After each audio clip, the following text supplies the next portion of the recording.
So you are identifying as woman tonight? I identify as a woman. Sure, yes. Okay. So I can play.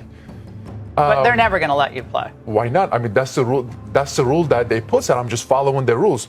So I'm all about women, little girls deserving to play, and that includes trans women.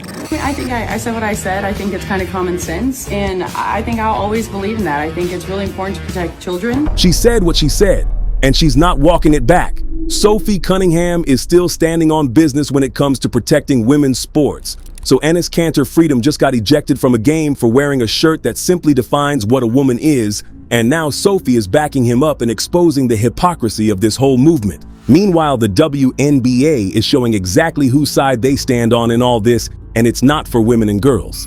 Do you think you're a woman or a trans woman? I consider myself a woman, and what does that feel like to you? It's hard to describe, really. I don't know if you can. It's more of a feeling, I suppose, but like I can't really put it into words. All right, let's start with Enes Kanter Freedom, because what happened to him is absolutely insane. So Enes showed up to Wintrust Arena in Chicago on August 23rd to support Sophie Cunningham, and he was wearing a shirt that read, "Woman, noun, adult, human, female." So nothing offensive, just a simple dictionary definition. But then with about 1:22 left in the third quarter, Chicago Sky guard Natasha Cloud scored inside, and the Fever called a timeout. And that's when Natasha walked up to Enes and started yelling and pointing at him. He stood up, held his arms out, took one step onto the court, and that was it. Security and players jumped in, and Enes was escorted out of the building. A former NBA player was ejected from a WNBA game after a verbal altercation with one of the players. Enes Kanter Freedom was booted from the stadium after exchanging words with Chicago Sky guard Natasha Cloud from the sidelines. Freedom has been a leading voice in the debate over whether trans women should be allowed to play in the league. He recently made headlines for saying that he would declare himself for the WNBA draft in protest. Now watch what Enes told the cops after they removed him from the game. That is the reason that they're kicking me out. This is unacceptable.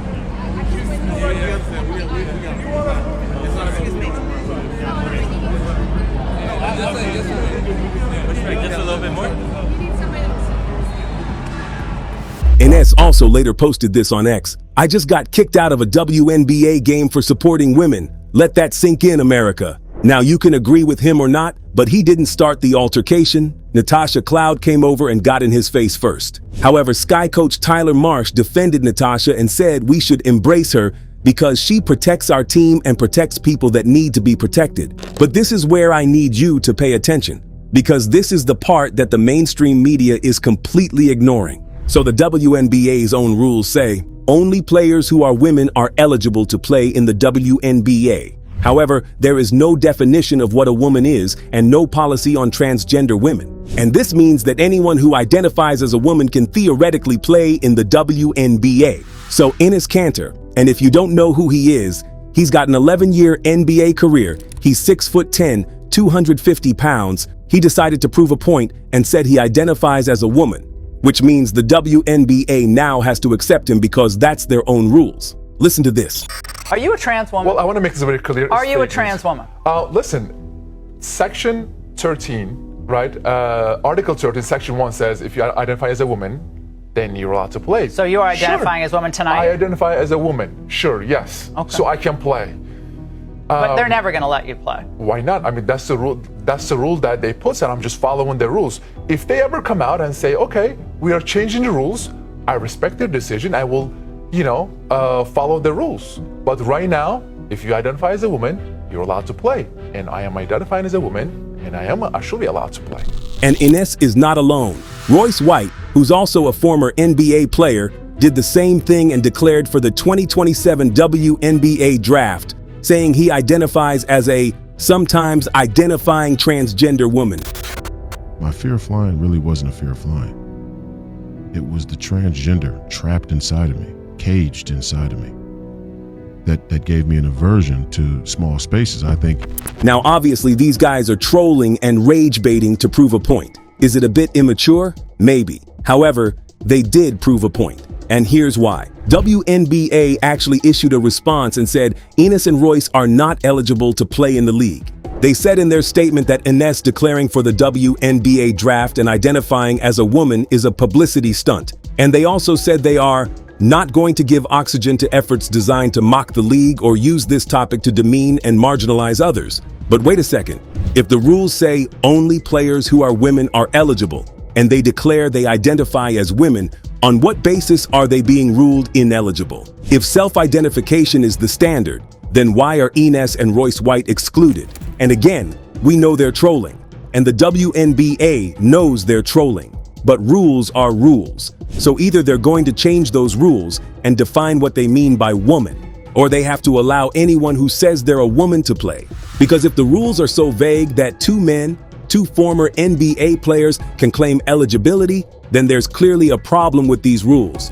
And the WNBA can call this a publicity stunt. But if you look at how people on social media are reacting to this, it's clear the vast majority support Enes Kanter. Now let's talk about Sophie Cunningham, because this woman has been through it, and she's one of the few who's not afraid to speak her mind. So back in July, Sophie said something that should be completely uncontroversial. She said she wants to protect young girls in the locker room, and that young girls shouldn't have to go against biological men. And of course, she was immediately attacked and labeled transphobic. But Sophie didn't back down. And when reporters asked her about this whole controversy surrounding Enes Kanter, she said there's nothing controversial about wanting to protect girls and women. It's just common sense. I think I said what I said. I think it's kind of common sense, and I think I'll always believe in that. I think it's really important to protect children, and that's little girls who are also involved in that category. And so I stand on what I said, and I always believe that. What's crazy is that Sophie never said anything even remotely transphobic,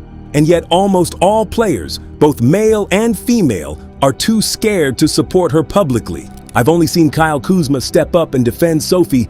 He posted this. What was transphobic about her comment? She said she wants to protect women and young girls in sports and that they should not play against biological men. And he's right. That's literally all Sophie said. She didn't say she hates anyone. She just said, protect women's sports. But now she's being dragged because she said young girls should compete on a level playing field and have privacy in their locker room. So if the WNBA wants to be taken seriously, maybe they need to do one simple thing: define what a woman is. Because right now, their rules are a joke. And the fact that two former NBA players could even claim eligibility shows how ridiculous this is. But let me know what you think. Do you agree with what Enes and Royce White are doing?